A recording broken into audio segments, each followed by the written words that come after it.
Qu'importe les violences, l'interdiction du référendum. Ils sont des milliers dimanche soir à attendre les résultats du vote sur la Plaça de Catalunya à Barcelone. Quelques heures après la fermeture des bureaux de vote, les organisateurs du scrutin revendiquent 2,2 millions de votants. 90% d'entre eux auraient dit oui à l'indépendance. Des chiffres à relativiser car aucune des garanties encadrant les scrutins n'a été prise lors du vote. Pour ces promoteurs, cela reste une victoire.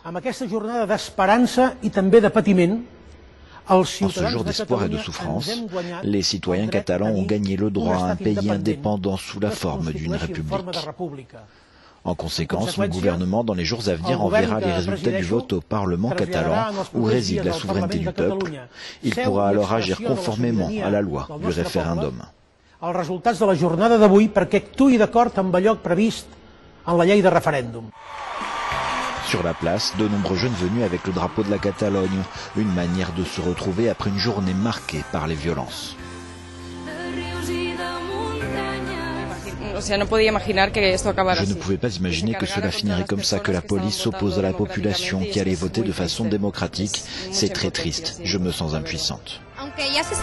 Je sais que ce référendum n'est pas valide, qu'il n'y a pas de garantie, mais nous voulons que notre voix soit entendue. Sur la place, de nombreux Basques, mais aussi des représentants de régions autonomes venus du monde entier.